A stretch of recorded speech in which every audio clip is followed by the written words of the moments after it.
Welcome back, investors, to Ticker Time News. I'm Adam, and earnings season is officially upon us as the first batch of quarterly results from the banking industry has been released. Among those initial reports, JPMorgan Chase, ticker symbol JPM, their results are magnified as the bellwether's performance is widely viewed as a measuring stick for the overall financial sector and for the health of the broader economy. On that note, a mixed picture has emerged.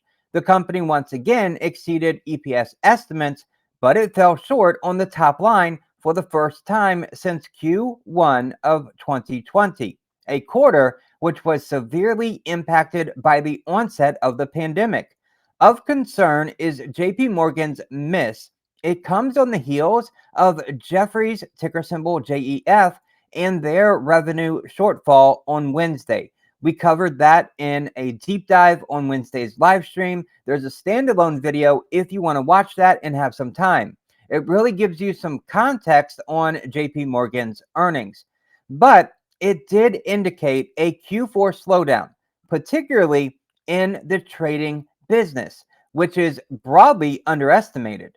This scenario may not bode well for the financial sector moving forward, including for Goldman Sachs, ticker symbol GS, and Morgan Stanley, ticker symbol MS, which are slated to report earnings on January the 18th and January the 19th. With stocks selling off one day and gaining the next, wouldn't it be great to know what the top 10 stocks are in categories like value, growth, dividend, and momentum?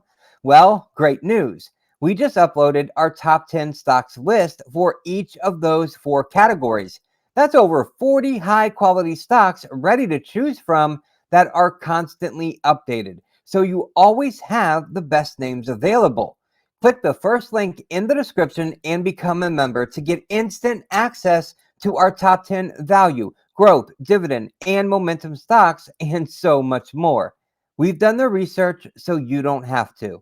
Even JP Morgan's EPS beat can be scrutinized, given that its earnings were bolstered by a reserve release of $1.8 billion. The upside of that release is that JP Morgan did not need those funds to cover anticipated losses from bad loans, but it does tarnish the quality of its upside EPS results. Relatedly, higher compensation costs caused JP Morgan's adjusted expenses to shoot higher by 13% to $17.8 billion, leading to an 11% year-over-year decline in adjusted EPS. Now, not all the news is bad, though. The investment banking business is still humming along, just like Jefferies reported on Wednesday, especially in the M&A advisory space. M&A stands for mergers and acquisitions. For the quarter, investment banking revenue increased by 28% year over year, fueled by an 86% surge in M&A fees. A declaration in the IPO market late in Q4 likely caused investment banking revenue growth to taper off from the 45% increase experienced in Q3.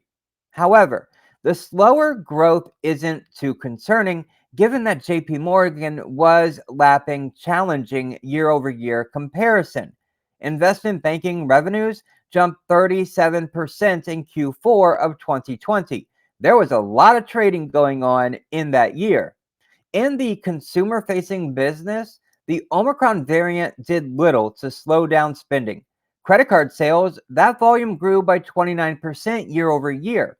Additionally, the net charge-off rate remains very low at 1.28%, underscoring CEO Jamie Dimon's assertion that rising inflation, supply chain bottlenecks, and Omicron have not derailed the economy or the consumer. Across the company, average loans grew by a solid 6% year over year to a mind-boggling $1.1 trillion, even as corporations and households faced numerous microeconomic uncertainties. These positive data points are being overshadowed by a top line miss that appears to be mainly a function of a softening trading environment.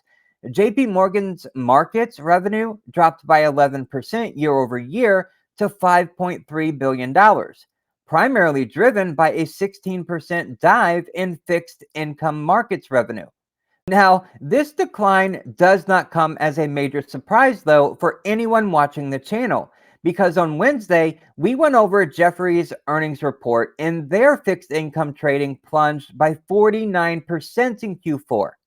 Overall, though, JP Morgan's report had more holes in it than investors are accustomed to, with its revenue miss and sharp rise in expenses standing out.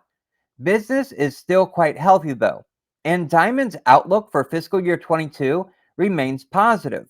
But the once booming trading business has slowed at a faster pace than anticipated, causing some concern for upcoming reports from others in the financial space. Well, that's what I think about JP Morgan right now. But I want to hear from you. What do you think about JP Morgan's earnings report and how it's viewed as a gauge for the overall financial sector and for the health of the broader economy?